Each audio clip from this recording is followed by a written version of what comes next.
ଖ୍ରୀଷ୍ଟରେ ପ୍ରିୟ ଦର୍ଶକ ବନ୍ଧୁ, ପ୍ରଭୁ ଯୀଶୁଖ୍ରୀଷ୍ଟଙ୍କ ବହୁମୂଲ୍ୟ ନାମରେ ଆପଣଙ୍କୁ ନମସ୍କାର ଜଣାଇ ଆଜିର ପଥ ପ୍ରଦର୍ଶିକା କାର୍ଯ୍ୟକ୍ରମକୁ ସ୍ୱାଗତ କରୁଅଛି। ନିୟମିତ ଏହି କାର୍ଯ୍ୟକ୍ରମ ଦେଖୁଥାନ୍ତୁ ଓ ଆମ୍ଭମାନଙ୍କ ସହିତ ଫୋନରେ ଯୋଗାଯୋଗ ଜାରି ରଖିଥାନ୍ତୁ। ପ୍ରଭୁ ନିଶ୍ଚୟ ଆଶୀର୍ବାଦ କରିବେ। ଆମର ଗତ ଅଧ୍ୟୟନରେ ଆମେ ଦେଖିଲୁ ଯେ ପ୍ରତ୍ୟେକ ପ୍ରତିମା, ଶକ୍ତି ଏବଂ ମାନବିକ କର୍ତ୍ତୃତ୍ୱ ଉପରେ କେବଳ ପ୍ରଭୁ ହିଁ ଏକମାତ୍ର ସତ୍ୟ ଏବଂ ସର୍ବୋପରି ଈଶ୍ୱର ଅଟନ୍ତି। ମୋଶା ଏବଂ ହାରଣଙ୍କ ମାଧ୍ୟମରେ ଈଶ୍ୱର ଫାରୋ ଏବଂ ମିଶରର ମିଥ୍ୟା ଦେବତାମାନଙ୍କୁ ସାମ୍ନା କରିବା ଆରମ୍ଭ କଲେ। ଫାରୋ ଅହଙ୍କାରର ସହ ପ୍ରଭୁଙ୍କୁ ସ୍ୱୀକାର କରିବାକୁ ମନା କରିଦେଇଥିଲେ। ତଥାପି ଈଶ୍ୱର ମହାମାରୀ ଗୁଡ଼ିକ ମାଧ୍ୟମରେ ନିଜର ଶକ୍ତି ପ୍ରକାଶ କଲେ। ଯଦିଓ ଫାରୋ ଈଶ୍ୱରଙ୍କ ମହାନ କାର୍ଯ୍ୟ ସବୁ ପ୍ରତ୍ୟକ୍ଷ ଦେଖିଲେ, ତଥାପି ସେ ନିଜର ଅବିଶ୍ୱାସ ଏବଂ ବିଦ୍ରୋହରେ ଅଟଳ ରହିଲେ। ମୋଶା ହୁଏତ ନିଜକୁ ଦୁର୍ବଳ ଏବଂ ଅସମର୍ଥ ମନେ କରୁଥିଲେ, ତଥାପି ଈଶ୍ୱର ତାଙ୍କୁ ବ୍ୟବହାର କଲେ, କାରଣ ବିଜୟ ଈଶ୍ୱରଙ୍କର ସାମର୍ଥ୍ୟ ଉପରେ ନିର୍ଭର କରୁଥିଲା। ଆଜିର ଅଧ୍ୟୟନରେ ଆମେ ଯାତ୍ରା ପୁସ୍ତକର 8ମ ଅଧ୍ୟାୟ ଅଧ୍ୟୟନ କରିବା, ଯେଉଁଥିରେ ଦ୍ୱିତୀୟ ମହାମାରୀ ସ୍ୱରୂପ ବେଙ୍ଗ, ତୃତୀୟ ମହାମାରୀ ସ୍ୱରୂପ ଉଙ୍କୁଣି ଏବଂ ଚତୁର୍ଥ ମହାମାରୀ ସ୍ୱରୂପ ଡାଆଁସର ବିବରଣୀ ସାମିଲ ଅଛି। ତେବେ ଆସନ୍ତୁ ବକ୍ତାଙ୍କ ସହିତ ବାକ୍ୟ ମଧ୍ୟକୁ ଯିବା। ଏହି କାର୍ଯ୍ୟକ୍ରମଟି ବିଶେଷ ଭାବରେ କେବଳ ଖ୍ରୀଷ୍ଟିଆନ ମାନଙ୍କ ପାଇଁ ଉଦ୍ଦିଷ୍ଟ ଏବଂ ପବିତ୍ର ବାଇବଲର ଶିକ୍ଷା ଉପରେ ଆଧାର କରି ବିଶ୍ୱାସକୁ ଦୃଢ଼ କରିବା ସହ ଆତ୍ମିକ ଅଭିବୃଦ୍ଧି ଓ ଉତ୍ସାହିତ କରିବା ପାଇଁ ଏହା ପ୍ରସ୍ତୁତ କରାଯାଇଛି। ଅନ୍ୟ କୌଣସି ଧର୍ମ, ମତବାଦ କିମ୍ବା ବିଶ୍ୱାସକୁ ସମାଲୋଚନା କରିବା, ବିରୋଧ କରିବା କିମ୍ବା ଆଘାତ ପହଞ୍ଚାଇବା ଆମର ଉଦ୍ଦେଶ୍ୟ ନୁହେଁ।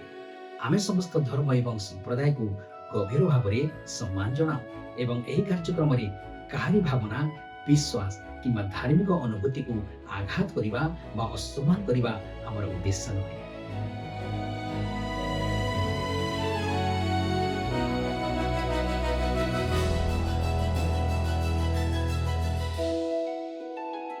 ଖ୍ରୀଷ୍ଟରେ ପ୍ରିୟ ଦର୍ଶକ ବନ୍ଧୁ ନମସ୍କାର। ପ୍ରଭୁ ଯୀଶୁଖ୍ରୀଷ୍ଟଙ୍କ ବହୁମୂଲ୍ୟ ନାମରେ ଆପଣଙ୍କୁ ଆଜିର ପଥ ପ୍ରଦର୍ଶିକା କାର୍ଯ୍ୟକ୍ରମକୁ ସ୍ୱାଗତ କରୁଅଛି। ଆଜି ଆମେ ଆଉ ଏକ ନୂଆ ଅଧ୍ୟାୟକୁ ଅଧ୍ୟୟନ କରିବାକୁ ଯିବା।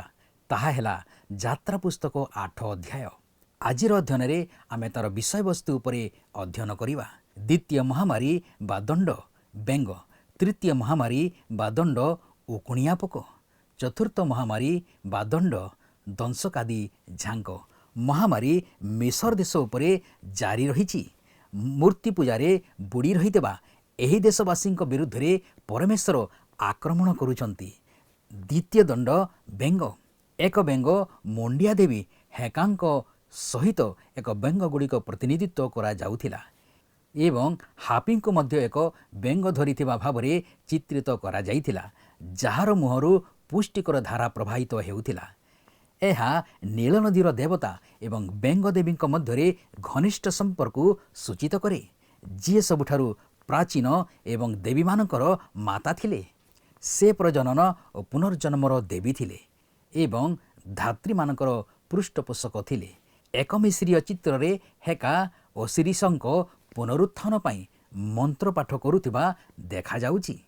ଏକ କାରୁକାର୍ଯ୍ୟରେ ସେ ରାଣୀଙ୍କ ସମ୍ମୁଖରେ ଆଣ୍ଠୁମାଡ଼ି ବସି ହାର୍ଡ ସେପେଟଙ୍କ ଜନ୍ମ ସମୟରେ ତତ୍ତ୍ୱାବଧାନ କରୁଥିବା ଦେଖାଯାଇଛି। ଯାତ୍ରା 8 ପର୍ବ ତାର 1ରୁ 5 ପଦରେ ଲେଖା ଅଛି। ଯଦି ଆପଣମାନଙ୍କ ପାଖରେ ବାଇବଲ ଅଛି, ତାହେଲେ ମୋ ସହିତ ଖୋଲନ୍ତୁ। ବାକ୍ୟରେ ଏପରି ଲେଖା ଅଛି, ଅନନ୍ତର ମୂଷାଙ୍କୁ କହିଲେ, ତୁମେ ଫାରୋ ନିକଟକୁ ଯାଇ ତାହାକୁ କୁହ, ସଦାପ୍ରଭୁ ଏହି କଥା କହନ୍ତି, ଆମ୍ଭର ସେବା କରିବା ନିମନ୍ତେ ଆମ୍ଭ ଲୋକମାନଙ୍କୁ ଛାଡ଼ିଦିଅ। ଯେବେ ତୁମେ ସେମାନଙ୍କୁ ଛାଡ଼ି ଦେବା ପାଇଁ ଅସମ୍ମତ ହେବ, ତେବେ ଦେଖ, ଆମ୍ଭେ ବେଙ୍ଗ ଦ୍ୱାରା ତୁମର ସମସ୍ତ ଦେଶକୁ ଦଣ୍ଡ ଦେବା। ନଦୀ ବେଙ୍ଗରେ ପରିପୂର୍ଣ୍ଣ ହେବ। ତହିଁରେ ସେ ସମସ୍ତ ବେଙ୍ଗ ଉଠି ତୁମ୍ଭ ଗୃହରେ ଓ ଶୟନାଗାରରେ ଓ ଶଯ୍ୟାରେ ଓ ତୁମ୍ଭ ଦାସମାନଙ୍କ ଗୃହରେ ଓ ତୁମ୍ଭ ଲୋକମାନଙ୍କ ଉପରେ ଓ ତୁମ୍ଭ ତନ୍ଦୁରରେ ଓ ତୁମ୍ଭ ଅଟା ଦଳିବା ପାତ୍ରରେ ପ୍ରବେଶ କରିବେ। ପୁଣି ତୁମ୍ଭର ଓ ତୁମ୍ଭ ଲୋକମାନଙ୍କର ଓ ଦାସମାନଙ୍କର ଉପରକୁ ଉଠିବେ। ଅନନ୍ତର ସଦାପ୍ରଭୁ ମୂଷାଙ୍କୁ କହିଲେ, ହାରୁଣକୁ କୁହ, ତୁମେ ନଦୀ ନାଳ ଓ ପୁଷ୍କରିଣୀ ଉପରେ ଆପଣାର ସଜଷ୍ଟି ହସ୍ତ ବିସ୍ତାର କରି ମିଶର ଦେଶ ଉପରେ ବେଙ୍ଗ ଅଣାଅ। ବେଙ୍ଗଗୁଡ଼ିକ ମିଶର ଶୟନ କକ୍ଷରେ, ରୋଷେଇ ଘରେ, ଘରର ପ୍ରତ୍ୟେକ କୋଠରୀରେ, ମଇଦା ଦଳିବା ପାତ୍ରରେ ଏବଂ ଚୁଲିରେ ସବୁଠି ଥିଲେ। ଯେତେବେଳେ ସେମାନେ ଚାଲୁଥିଲେ ବେଙ୍ଗ ଉପରେ ଚାଲିଲେ, ଯେତେବେଳେ ସେମାନେ ବସିଲେ ସେମାନେ ବେଙ୍ଗ ଉପରେ ବସିଲେ। ଏହା ଏକ ଭୟଙ୍କର ପରିସ୍ଥିତି ଥିଲା। ଗୋଟିଏ ବେଙ୍ଗ ବହୁତ କିଛି କ୍ଷତି କରିପାରିଲା ନାହିଁ, କିନ୍ତୁ ବେଙ୍ଗ ଦଳ ବହୁତ ଭୟଭୀତ କରାଇଲା। ମିଶର ରୀତି ଅନୁସାରେ ବେଙ୍ଗଗୁଡ଼ିକ ନିଶ୍ଚିତ ଭାବରେ ପବିତ୍ର ଥିଲେ ଏବଂ ସେମାନଙ୍କୁ ମାରିବା ଉଚିତ ନୁହେଁ। ଯାତ୍ରା 8 ପର୍ବ ତାର 6 ଏବଂ 7 ପଦରେ ଲେଖା ଅଛି, ତହିଁରେ ହାରଣ ମିଶରର ସମସ୍ତ ଜଳ ଉପରେ ଆପଣା ହସ୍ତ ବିସ୍ତାର କରନ୍ତେ ବେଙ୍ଗ ସମୂହ ଉଠି ମିଶର ଦେଶରେ ବ୍ୟାପିଗଲେ। ସେତେବେଳେ ମନ୍ତ୍ରଜ୍ଞମାନେ ଆପଣମାନଙ୍କ ମାୟାରେ ସେ ପ୍ରକାର କରି ମିଶର ଦେଶ ଉପରେ ବେଙ୍ଗ ଆଣିଲେ। ପୁଣି ଥରେ ମିଶରୀୟ ମନ୍ତ୍ରଜ୍ଞମାନେ ସେମାନଙ୍କ ଯାଦୁକରୀ ବିଦ୍ୟାରେ ବେଙ୍ଗ ଆଣିଲେ। ଏହା ଶୟତାନର ଶକ୍ତିକୁ ପ୍ରକାଶ କରେ। ଯାତ୍ରା 8 ପର୍ବ ତାର 8ରୁ 11 ପଦରେ ଲେଖା ଅଛି, ତହୁଁ ଫାରୋ ମୂଷା ଓ ହାରୁନଙ୍କୁ ଡକାଇ କହିଲେ, ଆମ୍ଭଠାରୁ ଓ ଆମ ଲୋକଙ୍କଠାରୁ ଏହିସବୁ ବେଙ୍ଗ ଦୂର କରିବା ପାଇଁ ସଦାପ୍ରଭୁଙ୍କ ନିକଟରେ ପ୍ରାର୍ଥନା କର। ତହିଁରେ ଆମେ ସଦାପ୍ରଭୁଙ୍କ ଉଦ୍ଦେଶ୍ୟରେ ବଳିଦାନ କରିବା ନିମନ୍ତେ ଲୋକମାନଙ୍କୁ ଛାଡ଼ିଦେବା। ତେବେ ମୂଷା ଫାରୋଙ୍କୁ କହିଲେ, ମୋ ଉପରେ ଦର୍ପ କର। ବେଙ୍ଗ ସବୁ ଯେପରି ଆପଣଙ୍କଠାରୁ ଓ ଆପଣଙ୍କ ଗୃହରୁ ଉଚ୍ଛିନ୍ନ ହୋଇ କେବଳ ନଦୀରେ ରହନ୍ତି। ଆପଣଙ୍କ ଓ ଆପଣଙ୍କ ଦାସମାନଙ୍କ ଓ ଲୋକ ସମସ୍ତଙ୍କ ନିମନ୍ତେ ସଦାପ୍ରଭୁଙ୍କ ଛାମୁରେ କେବେ ଏହି ପ୍ରାର୍ଥନା କରିବେ? ସେ କହିଲେ, କାଲି କର। ସେତେବେଳେ ମୂଷା କହିଲେ, ଆମ୍ଭମାନଙ୍କ ସଦାପ୍ରଭୁ ପରମେଶ୍ୱରଙ୍କ ତୁଲ୍ୟ କେହି ନାହିଁ। ଏହା ଯେପରି ଆପଣ ଜ୍ଞାତ ହୁଅନ୍ତି, ଏଥିପାଇଁ ଆପଣଙ୍କ ବାକ୍ୟାନୁସାରେ ହେଉ। ବେଙ୍ଗମାନେ ଆପଣଙ୍କଠାରୁ ଓ ଆପଣଙ୍କ ଗୃହ, ଦାସ ଓ ସମସ୍ତ ଲୋକଙ୍କଠାରୁ ଦୂର ହୋଇ କେବଳ ନଦୀରେ ରହିବେ। ଏହା ଲକ୍ଷ୍ୟ କରିବା କୌତୂହଳପ୍ରଦ ଯେ ମନ୍ତ୍ରଜ୍ଞମାନେ ବେଙ୍ଗ ଆଣିପାରିଲେ, କିନ୍ତୁ ସେଗୁଡ଼ିକ ଦୂର କରି ପାରିଲେ ନାହିଁ। ଫାରୋ ଏହି ମହାମାରୀ ଦ୍ୱାରା ଏତେ ଅତିଷ୍ଠ ହୋଇଥିଲେ ଯେ ସେ କୌଣସି ଦାବି ପାଇଁ ରାଜି ଥିଲେ। ପରମେଶ୍ୱର କିଏ ଅଟନ୍ତି ତାହା ସ୍ୱୀକାର କରିବା ନିମନ୍ତେ ଏହି ଫାରୋଙ୍କୁ ବାଧ୍ୟ କରିବାକୁ ସେ ଆରମ୍ଭ କରିଛନ୍ତି। ଯାତ୍ରା 8 ପର୍ବ ତାର 12ରୁ 15 ପଦରେ ଲେଖା ଅଛି, ଅନନ୍ତର ମୂଷା ଓ ହାରଣ ଫାରୋଙ୍କ ନିକଟରୁ ବାହାରକୁ ଗଲେ। ପୁଣି ମୂଷା ଫାରୋଙ୍କ ବିରୁଦ୍ଧରେ ଆନିତ ବେଙ୍ଗ ବିଷୟରେ ସଦାପ୍ରଭୁଙ୍କ ନିକଟରେ ପ୍ରାର୍ଥନା କଲେ। ତହିଁରେ ସଦାପ୍ରଭୁ ମୂଷାଙ୍କ ବାକ୍ୟାନୁସାରେ କରନ୍ତେ ଗୃହରେ, ପ୍ରାଙ୍ଗଣରେ ଓ କ୍ଷେତ୍ରରେ ସମସ୍ତ ବେଙ୍ଗ ମଲେ। ତହୁଁ ଲୋକମାନେ ସେସବୁକୁ ଏକତ୍ର କରି ଗଦା କରନ୍ତେ ଦେଶ ଦୁର୍ଗନ୍ଧମୟ ହେଲା। ମାତ୍ର ଫାରୋ ବିପଦର ନିବୃତ୍ତି ଦେଖି ସଦାପ୍ରଭୁଙ୍କ ବାକ୍ୟ ପ୍ରମାଣେ ଆପଣା ହୃଦୟ ଭାରି କଲେ ଓ ସେମାନଙ୍କ ବାକ୍ୟରେ ମନୋଯୋଗ କଲେ ନାହିଁ। ଏହି ଶାସ୍ତ୍ରାଂଶ ଆମକୁ ଫାରୋଙ୍କ ହୃଦୟର କଠିନତାର ଏକ ସ୍ପଷ୍ଟ ଚିତ୍ର ପ୍ରଦାନ କରେ। ଆମକୁ କୁହାଯାଇଛି ଯେ ସେ ନିଜ ହୃଦୟକୁ କଠିନ କରିଥିଲେ। ଯାହା ଫାରୋଙ୍କ ହୃଦୟରେ ପୂର୍ବରୁ ଥିଲା, ତାହାକୁ ବାହାରକୁ ଆଣିବାରେ ପରମେଶ୍ୱରଙ୍କର ଭୂମିକା ଥିଲା। ଯାତ୍ରା 8 ପର୍ବ ତାର 16ରୁ 19 ପଦରେ ଲେଖା ଅଛି, ତହୁଁ ସଦାପ୍ରଭୁ ମୂଷାଙ୍କୁ କହିଲେ, ହାରୋନକୁ କୁହ, ସମସ୍ତ ମିଶର ଦେଶରେ ଯେପରି ଉକୁଣିଆ ପୋକ ହୁଏ, ଏଥିପାଇଁ ତୁମେ ଆପଣା ଯଷ୍ଟି ଉଠାଇ ଭୂମିର ଧୂଳିରେ ପ୍ରହାର କର। ତହିଁରେ ସେମାନେ ସେ ପ୍ରକାର କଲେ। ହାରୋନ ସଜଷ୍ଟି ହସ୍ତ ବିସ୍ତାର କରି ଭୂମିର ଧୂଳିରେ ପ୍ରହାର କରନ୍ତେ ମନୁଷ୍ୟ ଓ ପଶୁମାନଙ୍କଠାରେ ଉକୁଣିଆ ପୋକ ହେଲା। ପୁଣି ମିଶର ଦେଶର ଭୂମିସ୍ଥ ସମସ୍ତ ଧୂଳି ଉକୁଣିଆ ପୋକ ହେଲା। ସେତେବେଳେ ମନ୍ତ୍ରଜ୍ଞମାନେ ଆପଣା ଆପଣା ମାୟାରେ ସେ ପ୍ରକାର ଉକୁଣିଆ ପୋକ ଉତ୍ପନ୍ନ କରିବାକୁ ଯତ୍ନ କଲେ, ମାତ୍ର ପାରିଲେ ନାହିଁ। ତହିଁରେ ମନୁଷ୍ୟ ଓ ପଶୁମାନଙ୍କ ଉପରେ ଉକୁଣିଆ ପୋକ ହେଲା। ତେବେ ମନ୍ତ୍ରଜ୍ଞମାନେ ଫାରୋଙ୍କୁ କହିଲେ, ଏ ତ ପରମେଶ୍ୱରଙ୍କର ଅଙ୍ଗୁଳୀକୃତ କର୍ମ। ତଥାପି ସଦାପ୍ରଭୁଙ୍କ ବାକ୍ୟାନୁସାରେ ଫାରୋଙ୍କର ହୃଦୟ କଠିନ ହେଲା। ପୁଣି ସେ ସେମାନଙ୍କ ବାକ୍ୟରେ ମନୋଯୋଗ କଲେ ନାହିଁ। ଏହି ସମୟ ପର୍ଯ୍ୟନ୍ତ ଯାଦୁକରମାନେ ପରମେଶ୍ୱରଙ୍କର ହସ୍ତ ଦ୍ୱାରା କରାଯାଇଥିବା ପ୍ରତ୍ୟେକ ଆଶ୍ଚର୍ଯ୍ୟଜନକ କାର୍ଯ୍ୟକୁ ନକଲ କରିପାରିଥିଲେ, କିନ୍ତୁ କୌଣସି କାରଣରୁ ସେମାନେ ଏହି ମହାମାରୀକୁ ନକଲ କରିବାରେ ବିଫଳ ହେଲେ। ଅନ୍ତତଃ ଏହି ମହାମାରୀ ସମୟରେ ସେମାନେ ଶେଷରେ ପରମେଶ୍ୱରଙ୍କର ଶକ୍ତିକୁ ସ୍ୱୀକାର କରିଥିଲେ। ଧୀରେ ଧୀରେ ପରମେଶ୍ୱର ମିଶରୀୟମାନଙ୍କୁ ବିଶ୍ୱାସ କରାଉଥିଲେ ଯେ ସେ ଏକମାତ୍ର ପରମେଶ୍ୱର। ଏହି ଦେବତାମାନଙ୍କ ପୂଜା ମିଶରୀୟମାନଙ୍କ ଜୀବନରେ ଏବଂ ସେମାନଙ୍କ ଦୈନନ୍ଦିନ କାର୍ଯ୍ୟରେ ପ୍ରବେଶ କରିଥିଲା। ପରମେଶ୍ୱରଙ୍କର ଏହି ଦଣ୍ଡ ମିଶରୀୟମାନଙ୍କ ପୃଥିବୀ ଦେବତା ଗେବଙ୍କ ପ୍ରତି ଘୃଣା ଆଣିଥିଲା। ଗେବ୍ ଦେବତା ଏହାର ସମସ୍ତ ଅବସ୍ଥାରେ ପୃଥିବୀ ସହିତ ଘନିଷ୍ଠ ଭାବରେ ଜଡ଼ିତ ଥିଲେ। ଗେବ୍ ହିଁ ଫସଲର ଅବସ୍ଥା ବିଷୟରେ ଅଶିଶିରଙ୍କୁ ରିପୋର୍ଟ ଦେଇଥିଲେ। ଉକୁଣି ଶବ୍ଦର ଅର୍ଥ ଘୋଡ଼ାଇ ଦେବା କିମ୍ବା କାମୁଡ଼ିବା କିମ୍ବା ଚିମୁଟିବା। ଏହା ଆକର୍ଷଣୀୟ ଯେ କାମୁଡ଼ିବା, ଚିମୁଟିବା କିମ୍ବା ଆଚ୍ଛାଦନ କରିବା ଏକ କ୍ଷୁଦ୍ର ଉକୁଣି କିମ୍ବା ମଶା ଦ୍ୱାରା କରାଯାଇପାରିବ ନାହିଁ। ତଥାପି ଏହା ଉକୁଣିର ଏକ ଭଲ ବର୍ଣ୍ଣନା। ଜଣେ ପ୍ରମୁଖ ପ୍ରାଣୀବିଜ୍ଞାନୀ କହିଛନ୍ତି ଯେ ଏହି ଜାତି ଏକ ବିଶାଳ ସଂଖ୍ୟା ଗଠନ କରନ୍ତି, ଯାହାର ପ୍ରମୁଖ କାର୍ଯ୍ୟ ହେଲା ମୃତ ପ୍ରାଣୀକୁ ଖାଇ ପରିବେଶକୁ ସଫା କରିବା। ଆପଣ କଳ୍ପନା କରିପାରିବେ ଯେ କୁଡ଼ କୁଡ଼ ମୃତ ବେଙ୍ଗରେ ପୂର୍ଣ୍ଣ ଦୁର୍ଗନ୍ଧ ପରିବେଶକୁ ସଫା କରିବାରେ ଉକୁଣିର ଭୂମିକା ଥିଲା। ତେଣୁ ଉକୁଣି ଶେଷରେ ଭୂମିରୁ ମୃତ ବେଙ୍ଗର ଆବର୍ଜନା ଦୂର କରିବାରେ ଆଶୀର୍ବାଦ ଏବଂ ଅଭିଶାପ ମଧ୍ୟ ହୋଇପାରେ। ଉକୁଣିଗୁଡ଼ିକ ପରିବେଶକୁ ସଫା କରିବାରେ କେତେ ସାହାଯ୍ୟ କରିଥିଲେ କି ନା ତାହା କୁହାଯାଇ ନପାରେ। କିନ୍ତୁ ଜଣେ ବ୍ୟକ୍ତି ମିଶରରେ ତାଙ୍କର ଅଭିଜ୍ଞତା ବିଷୟରେ କୁହନ୍ତି, ମିଶରରେ ମୁଁ ଦେଖିଲି ଯେ ଭୂପୃଷ୍ଠର ବାଲି ଗତିଶୀଳ ଥିଲା। ନିକଟରୁ ଯାଞ୍ଚ କରିବା ପରେ ଜଣାପଡ଼ିଲା ଯେ ଭୂପୃଷ୍ଠରେ ଏକ କ୍ଷୁଦ୍ର ଜୀବଦଳ ଗତିଶୀଳ ଥିଲା, ଯାହା ମଧ୍ୟରୁ ହଜାର ହଜାର ମୋ ଗୋଡ଼ ଉପରକୁ ଉଠି ଆସୁଛନ୍ତି। ମୁଁ ତରବରରେ ପଛକୁ ହଟିଗଲି, ଶାସ୍ତ୍ରର ବାକ୍ୟଗୁଡ଼ିକ ଉପରେ ଚିନ୍ତା କଲି। ସାରା ମିଶରରେ ଭୂମିର ଧୂଳି ଉକୁଣି ହୋଇଗଲା। ମିଶରୀୟ ଯାଦୁକରମାନେ ଉକୁଣିର ମହାମାରୀକୁ ନକଲ କରିପାରିଲେ ନାହିଁ।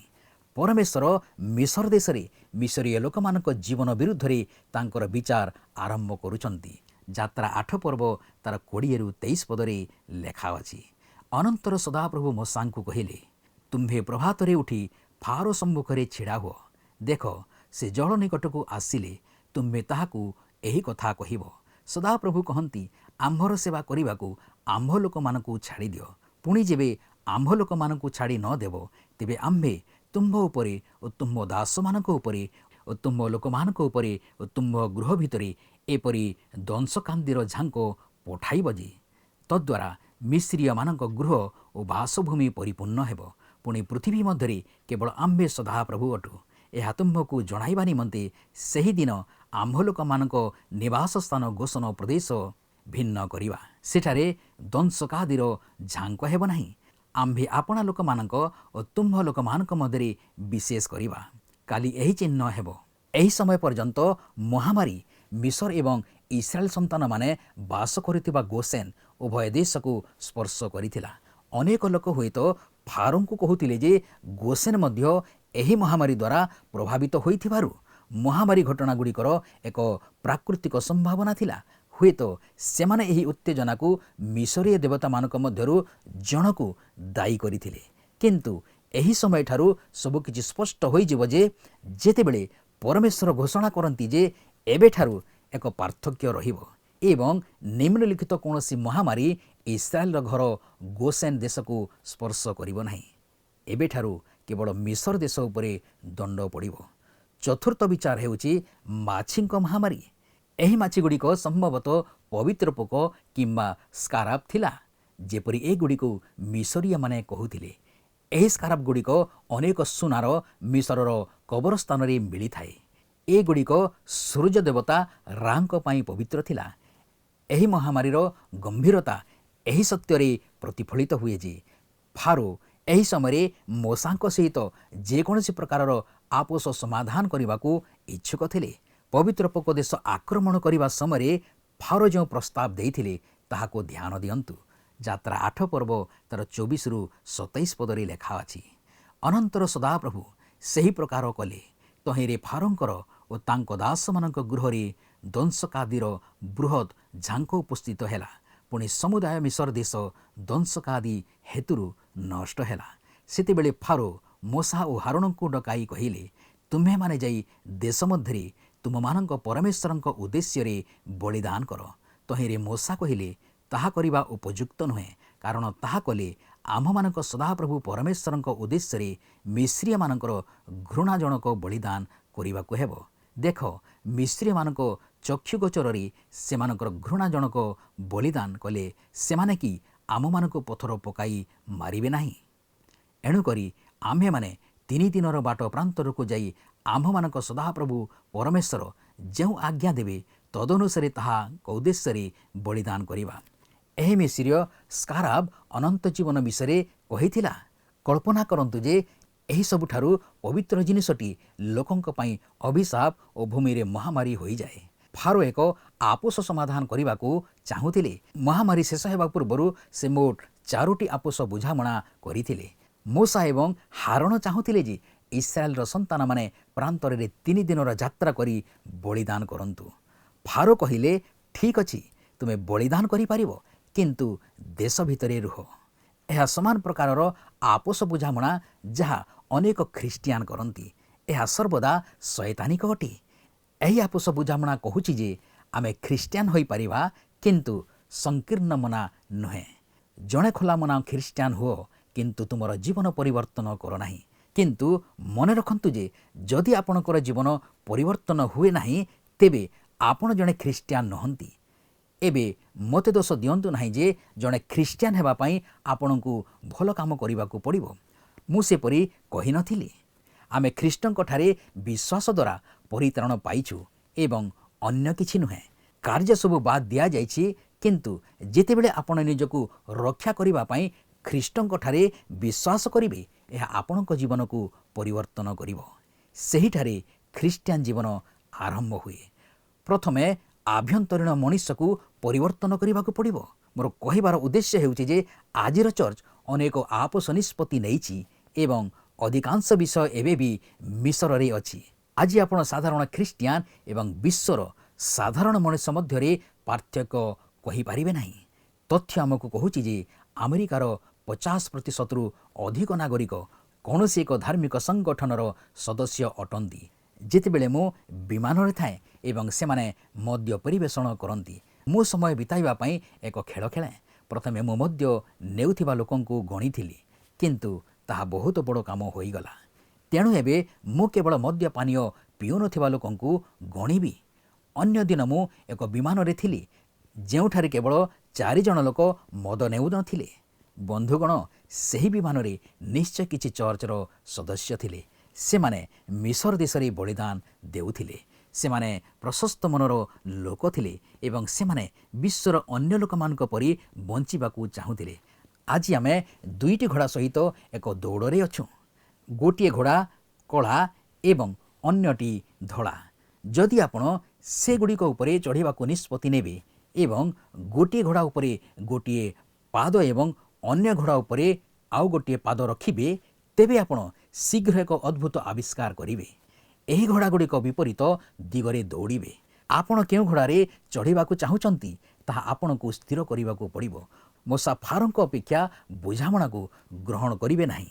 ମୋଶା ଇସ୍ରାଏଲକୁ ପ୍ରଭୁ ପରମେଶ୍ୱରଙ୍କ ଉଦ୍ଦେଶ୍ୟରେ ବଳିଦାନ ଦେବା ପାଇଁ ମରୁଭୂମିରେ 3 ଦିନର ରାସ୍ତା ଯିବାକୁ ଜିଦ୍ ଧରିଛନ୍ତି। ପରେ ଫାରୋ ଦ୍ୱିତୀୟ ଆପୋଷ ବୁଝାମଣା କରିବାକୁ ନିଷ୍ପତ୍ତି ନିଅନ୍ତି। ଯାତ୍ରା 8 ପର୍ବ ତାର 28 ପଦରେ ଲେଖା ଅଛି, ତହିଁ ଫାରୋ କହିଲେ, ଆମ୍ଭେ ତୁମମାନଙ୍କୁ ଛାଡ଼ିଦେବା। ତୁମେମାନେ ପ୍ରାନ୍ତରକୁ ଯାଇ ଆପଣା ସଦାପ୍ରଭୁ ପରମେଶ୍ୱରଙ୍କ ଉଦ୍ଦେଶ୍ୟରେ ବଳିଦାନ କର। ମାତ୍ର ବହୁ ଦୂରକୁ ଯାଅ ନାହିଁ, ପୁଣି ଆମ୍ଭ ନିମନ୍ତେ ପ୍ରାର୍ଥନା କର। ଏଥର ଫାରୋଙ୍କ ରିହାତି ତାଙ୍କ ପୂର୍ବ ରିହାତିଠାରୁ କେବଳ ଏକ ଛାଇର ଭିନ୍ନତା ଥିଲା। ସେ କୁହନ୍ତି, ବହୁତ ଦୂରକୁ ଯାଅ ନାହିଁ ଏବଂ ମୋ ପାଇଁ ନିବେଦନ କର। ଏହା ପୁଣି ଥରେ ସେହି ସମାନ ପ୍ରକାରର ଆପୋଷ ବୁଝାମଣା ଯାହା ଆମେ ଅନେକ ଚର୍ଚ୍ଚ, ଏପରିକି ମୌଳିକ ଚର୍ଚ୍ଚ ବିଶ୍ୱର କାର୍ଯ୍ୟକ୍ରମକୁ ଗ୍ରହଣ କରୁଥିବାର ଦେଖିଥାଉଁ। ସେମାନେ ଭୋଜିଭାତ, ପ୍ରୋତ୍ସାହନ, ପ୍ରତିଯୋଗିତା ଇତ୍ୟାଦି ଆଧାରରେ ସେମାନଙ୍କର ସମ୍ପୂର୍ଣ୍ଣ କାର୍ଯ୍ୟକ୍ରମ ପରିଚାଳନା କରନ୍ତି। ଆଜି ଅନେକ ଚର୍ଚ୍ଚ ଦୁନିଆର ଅନ୍ୟାନ୍ୟ ସଂଗଠନ ପରି ଏତେ ଖୋଲା ଯେ ସେମାନଙ୍କୁ ରୋଟାରୀ କ୍ଲବ୍ କିମ୍ବା କୌଣସି ଛୁରୀ ପୋର୍କ କ୍ଲବ୍ ଠାରୁ ଅଲଗା କହିବା କଷ୍ଟକର, ଯାହାର ସଦସ୍ୟମାନେ କେହି ଖ୍ରୀଷ୍ଟଙ୍କୁ ଜାଣନ୍ତି ନାହିଁ। ଯାତ୍ରା 8 ପର୍ବ ତାର 29ରୁ 32 ପଦରେ ଲେଖା ଅଛି, ଅନନ୍ତର ମୂଷା କହିଲେ, ଦେଖ, ମୁଁ ଆପଣଙ୍କ ନିକଟରୁ ଯାଇ ସଦାପ୍ରଭୁଙ୍କ ଛାମୁରେ ପ୍ରାର୍ଥନା କରିବି। ତହିଁରେ ଆପଣଙ୍କର ଓ ଆପଣଙ୍କ ଦାସମାନଙ୍କ ଓ ଆପଣଙ୍କ ଲୋକମାନଙ୍କ ନିକଟରୁ କାଲି ସମସ୍ତ ଦଂଶକ ଝାଙ୍କ ଦୂର ହୋଇଯିବେ। ମାତ୍ର ସଦାପ୍ରଭୁଙ୍କ ଉଦ୍ଦେଶ୍ୟରେ ବଳିଦାନ କରିବା ପାଇଁ ଲୋକମାନଙ୍କୁ ଛାଡ଼ିଦେବା ବିଷୟରେ ଫାରୋ ପୁନର୍ବାର ପ୍ରବଞ୍ଚନା କରିବେ ନାହିଁ। ତହୁ ମୂଷା ଫାରୋଙ୍କ ନିକଟରୁ ବାହାରକୁ ଯାଇ ସଦାପ୍ରଭୁଙ୍କ ନିକଟରେ ପ୍ରାର୍ଥନା କଲେ। ତହିଁରେ ସଦାପ୍ରଭୁ ମୂଷାଙ୍କ ପ୍ରାର୍ଥନାନୁସାରେ ଫାରୋଙ୍କଠାରୁ ତାଙ୍କ ଦାସଗଣ ଓ ଲୋକ ସମସ୍ତଙ୍କଠାରୁ ଦଂଶକାଦି ଝାଙ୍କ ଦୂର କଲେ। ଗୋଟିଏ ଅବଶିଷ୍ଟ ରହିଲା ନାହିଁ। एथर मध्य फारो आपणा हृदय भारी कले और लोकमानंकु छाड़ी देले नाही। फारो तांको हृदय को कठिन करुछंती एवं तांको हृदय रे पूर्वरु लुचिथिबा कथा प्रकाश करने परमेश्वर कार्य करुछंती। दर्शक बंधु, मु आशा करें आजिर अध्ययनटी आपनकु निश्चय भल लागिथिबो। आपणठारु विदाय नेबा पूर्वरु आसंतु प्रार्थना करिबा। पवित्र प्रेमिक दयालु स्वर्गस्थ पिता, आमे तुमको धन्यवाद दउछु। आजिर सुंदर वाक्य द्वारा आम मानकु तुमे कथा कहिछ। प्रिय प्रभु, आसंता दिन मानकरे आहुरी तेपरी तुमरी वाक्य प्रति मनोयोगी हेबु, तुमर वाक्य अनुसार जीवन काटिबु, सेहीपरि आम मानकु तुमे साहाय्य कर। आम प्रत्येक दर्शक भाई भौणी मानकु तुमे आशीर्वाद करी सेमानकर जत्न तत्व तुमे नियो। गौरव संभ्रम तुमको दे जीसुଙ୍କ नामरे प्रार्थना मागुअछु, आमेन। बहुत बहुत धन्यवाद। प्रभु आपण मानकु आशीर्वाद करंतु।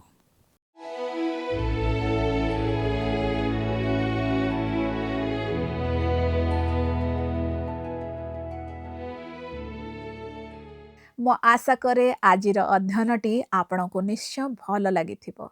एही अध्ययनरु आमे शिखिलु जे समस्त शक्ति प्रतिमा एवं मिथ्या देवता मानक उपरे ईश्वर ही सर्वोपरि अटंती।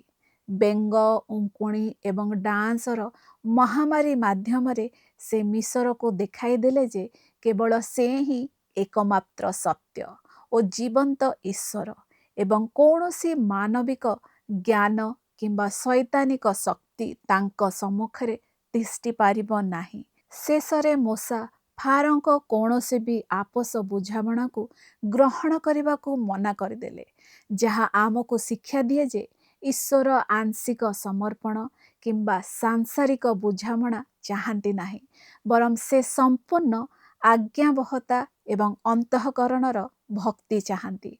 परवर्ती अध्ययन रे आमे यात्रा पुस्तकर 9 अध्याय अध्ययन करिबा, जेउथरे पंचम महामारी स्वरूप पशुमानंक मड़क, षष्ठ महामारी स्वरूप व्रण एवं सप्तम महामारी स्वरूप शिलावृष्टिर विवरणी सामिल अछि। प्रिय दर्शक बंधु, एही कार्यक्रम रे आपणक मनरे जदि किछि प्रश्न थाए तेबे आम सहित जोगाजोग करंतु। आमे आपणक फोन कॉल रो अपेक्षा रे अछु। ईश्वर आपणको आशीर्वाद करंतु। रहिलु, नमस्कार।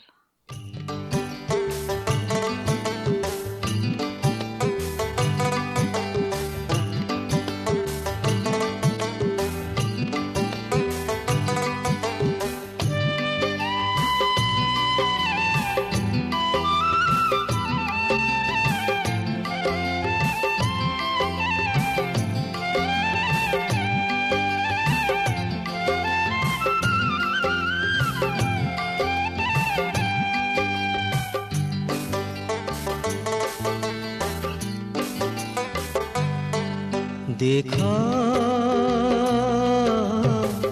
আজি শুভ তু ফেরিবু কেবে, দেখা আজি শুভ তু ফেরিবু কেবে।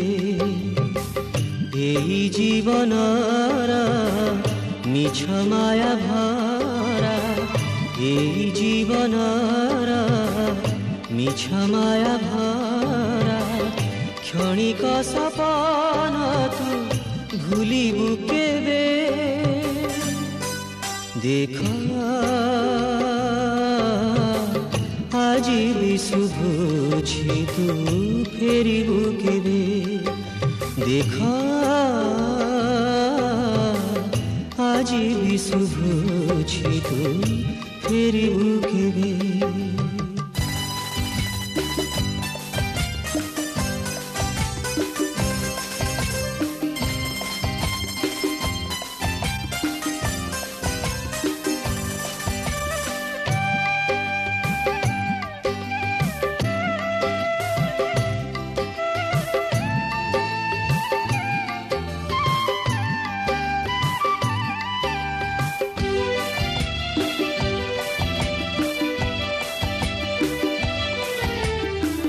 ভাবো তো হে কালি অছি ফেরিবার পাই, আসে নিজা জীবনে তো কেবে সত হই। ସେଇ କାଲି ଆସିବ ଯେ ଆଜି ରୂପ ନେଇ ସମୟ ତ ସରିଯିବ ପାପ ଭାର ବହି ଫେରିଆରେ ପାପିଏ ଭବେ କ୍ରୁଶ ଦିଏ ଡାକ নীরবে ফেরিয়ারে পাপিয়ে ভবে ক্রুশ দিয়ে ডাক নীরবে দেখ আজি বিশু বুঝি তু ফেরিবু কেবে দেখ আজি বিশু বুঝি তু ফেরিবু কেবে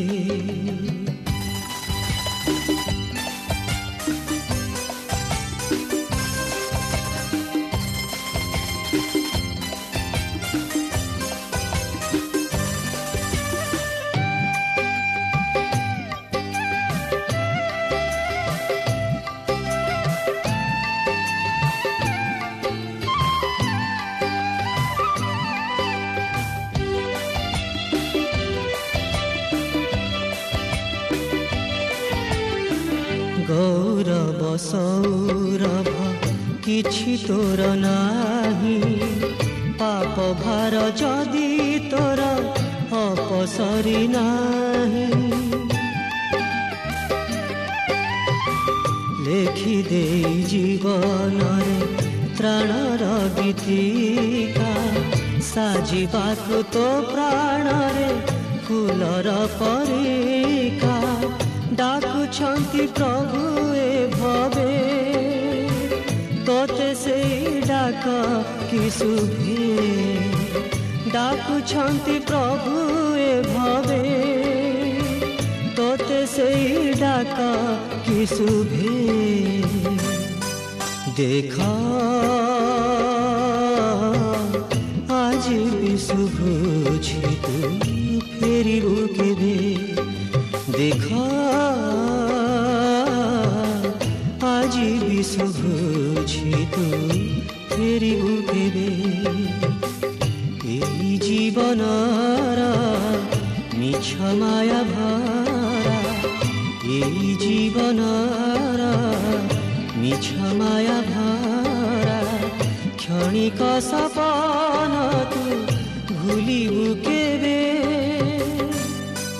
দেখ আজি বিশু বুঝি তু ফেরিবু কেবে দেখ আজি বিশু বুঝি তু ফেরিবু কেবে ফেরিবু কেবে ফেরিবু কেবে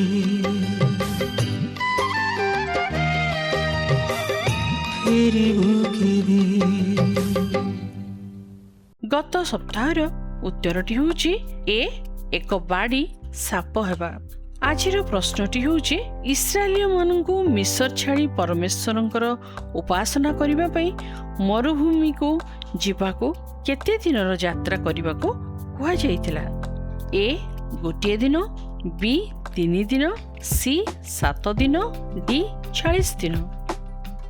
এই প্রশ্নর উত্তর আসন্তাকালি সন্ধ্যা 6টা ମଧ୍ୟରେ অপশন ମଧ୍ୟରୁ সঠিক উত্তর বাছি ଆପଣଙ୍କ ନାମ ଓ ସମ୍ପୂର୍ଣ୍ଣ ଠିକଣା ସହିତ 9777221415 ଫୋନ୍ ନମ୍ବରରେ SMS କିମ୍ବା ହ୍ୱାଟ୍ସଆପ୍ ଦ୍ୱାରା ଆମକୁ ଜଣାଇବାକୁ ଅନୁରୋଧ।